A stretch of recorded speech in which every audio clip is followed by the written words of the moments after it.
স্বাভাবিকভাবে রাজনীতি হচ্ছে, যদিও অপেক্ষা করতে বলা হয়েছে, দৃশ্যমানতা কম থাকা এরকম এটিসি সূত্র মারফত খবর পাওয়া যাচ্ছে। আমাদের সঙ্গে রয়েছেন তৃণমূল কংগ্রেসের মুখপাত্র, তৃণমূল কংগ্রেস নেতা জয়প্রকাশ মজুমদার। জয়প্রকাশ বাবু, এখনো পর্যন্ত অভিষেক বন্দ্যোপাধ্যায় উঠতে পারেননি।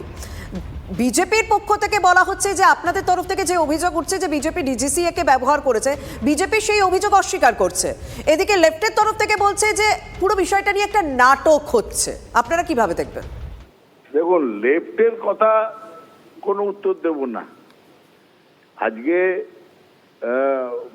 পুলিশের ডিজির সেটাও কেন্দ্রীয় সরকার নাকচ করেছে, নানা কথা বলেছে। ডিজিসিএ পারমিশন দিচ্ছে না, ইডি সিবিআই ইনকাম ট্যাক্সকে ভোটের আগে কাজে লাগাচ্ছে, ইলেকশন কমিশনকে কাজে লাগাচ্ছে। তারপর সিপিএম কি বললো তাতে এসে যায় না, কারণ বিজেপির রথ বাংলার সীমানায় আটকে গেছে।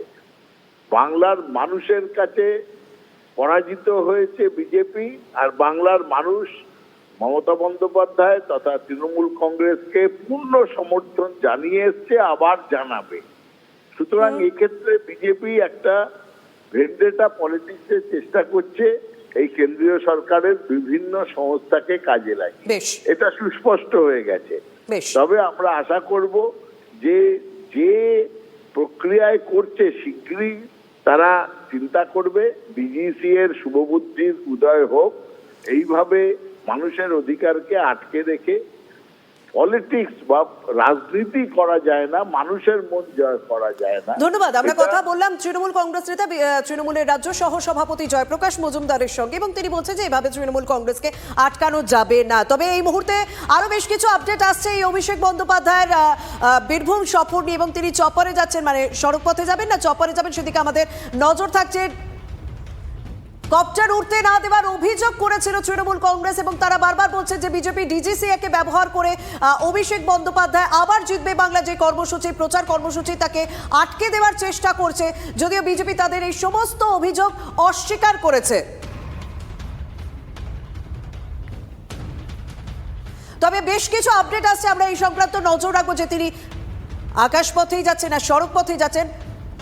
এই মুহূর্তে সব থেকে বড় খবর, এই মুহূর্তে যা আপডেট পাওয়া যাচ্ছে আজই অবশেষে অভিষেকের কপ্টার ওড়ার অনুমতি পাওয়া গেল।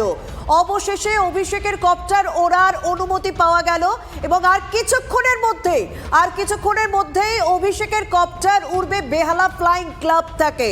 এখনো পর্যন্ত যা আপডেট, এই মুহূর্তে যে খবর পাওয়া যাচ্ছে যে অভিষেক বন্দ্যোপাধ্যায় তার কপ্টার ওড়ার অনুমতি মিলছিল না, কিন্তু সেই অনুমতি পাওয়া গেল। আর কিছুক্ষণের মধ্যেই উড়বে অভিষেকের কপ্টার, উড়তে চলেছে সেই